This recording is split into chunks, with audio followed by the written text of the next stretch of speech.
very scared about their future. It's an irony, really, that it's the youth of the country that appear to be worried.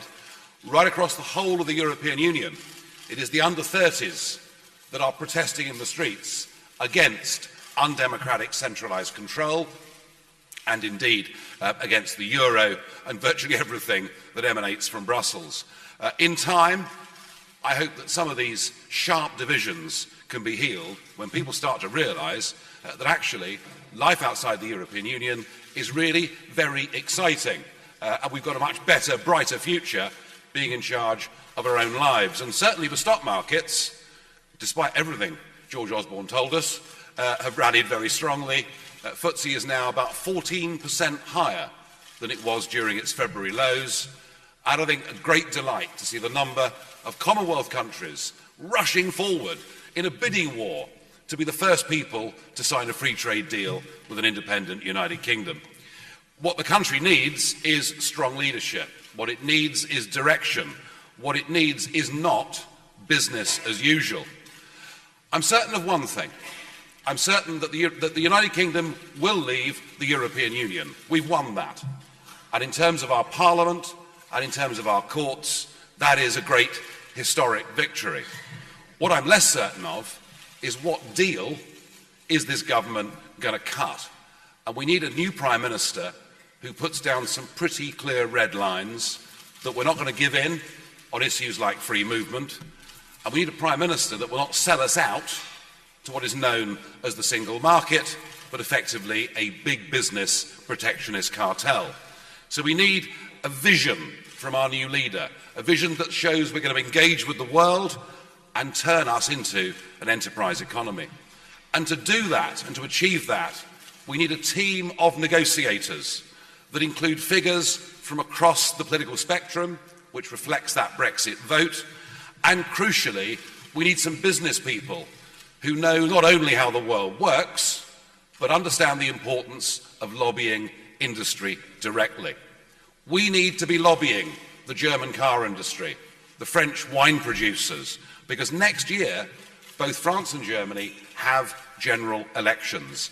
It is pressure on Merkel, it is pressure on Hollande from within those countries that is likely to get us the best possible deal. And we need to go global, and there is no reason to wait for this at all. As soon as we get a new Prime Minister, we need teams of negotiators. I'm told we haven't got the skill.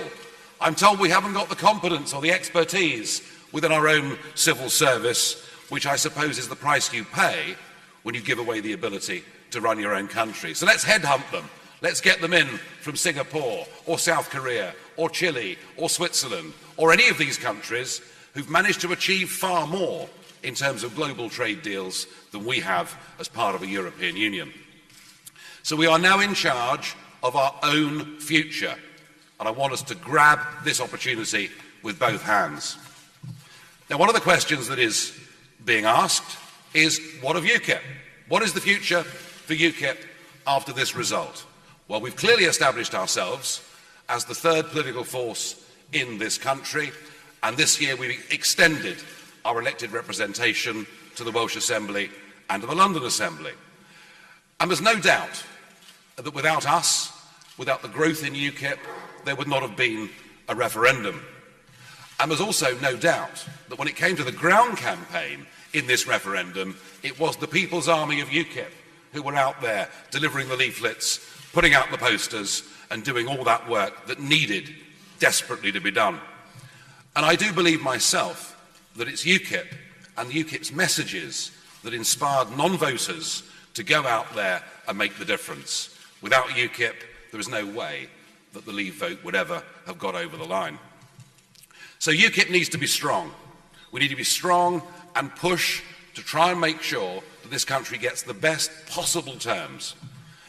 And in electoral terms, well, the party now has built up a very loyal following of people who want to go out and vote UKIP at every given opportunity.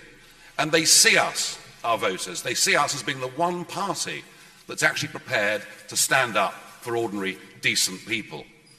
I feel that the deeper the crisis in the Labour Party becomes, and there's certainly no signs of that going away, and the further the parliamentary Labour Party and the Labour leadership get away from their own voters, I feel perhaps that's where our greatest potential lies.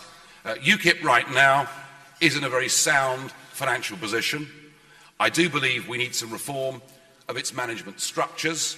I think there's further professionalism that needs to be done. But the party is in a pretty good place, certainly compared to all the others. And if we do not get a satisfactory Brexit deal, that allied to the woes of the Labour Party and that groundswell of support that is there amongst UKIP loyalists, if we don't get a good Brexit deal, then in 2020, watch this space. And the other subject of speculation has been, what am I going to do? Well, all I can say on this long journey is a huge thanks to everybody that's helped me, many of whom are in this room today. And it has been a very long journey. Not at every stage of the way an easy one, although most of it, I have to say, has been tremendous fun. But when I think back to when I first stood for UKIP, well, in fact, when I first stood for anybody, in the Eastleigh by-election, which took place in 1994, and I managed to scrape past screaming Lord Such by a massive 164 votes.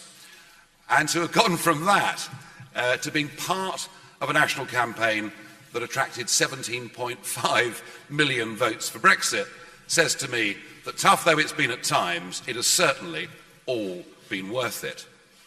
I came into politics from business because I believed that this nation should be self-governing. I have never been, and I've never wanted to be, a career politician. My aim in being in politics was to get Britain out of the European Union. That is what we voted for in that referendum 2 weeks ago. And that is why I now feel that I've done my bit, that I couldn't possibly achieve more than we managed to get in that referendum. And so I feel it's right that I should now stand aside as leader of UKIP. I will continue to support the party. I will support the new leader. I will watch the renegotiation process in Brussels like a hawk, and perhaps comment in the European Parliament from time to time.